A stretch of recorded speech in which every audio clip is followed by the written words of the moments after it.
वाशिम जिल्ह्यात उन्हाचा कडाका दिवसेंदिवस वाढताना दिसतोय। तापमान वाढलंय आणि त्यासोबतच वाढली आहे थंड पेयांची मागणी। मग यंदा खास लक्ष वेधून घेतोय आपला पारंपरिक, नैसर्गिक आणि सगळ्यांचा आवडता उसाचा रस। शहरात रसवंती गृहांवर ग्राहकांची मोठी गर्दी आहे आणि दरही वाढले आहेत। नेमकं काय आहे चित्र, पाहूया सविस्तर।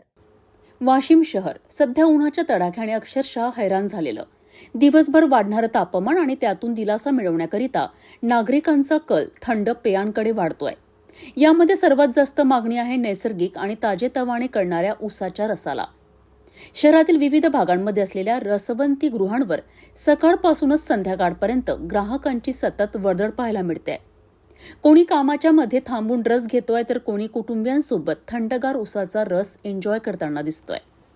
मात्र या वाढत्या मागणीसोबतच दरातही वाढ झालेली दिसते। मागील वर्षी 10 रुपयांना मिळणारा उसाच्या रसाचा एक ग्लास यंदा 15 ते 20 रुपयांपर्यंत पोहोचला आहे। तरीही ग्राहकांची संख्या कमी झालेली नाही, कारण उष्णतेपासून दिलासा मिळवण्यासाठी उसाचा रस हा सर्वात स्वस्त आणि नैसर्गिक पर्याय मानला जातो।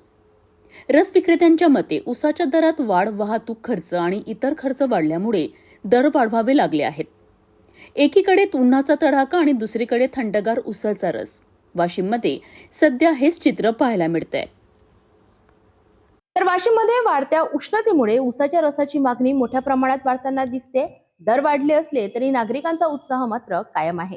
उन्हाळ्यात आरोग्यदायी आणि नैसर्गिक पर्याय म्हणून उसाचा रस आजही सर्वांचा फेवरेट ठरतोय।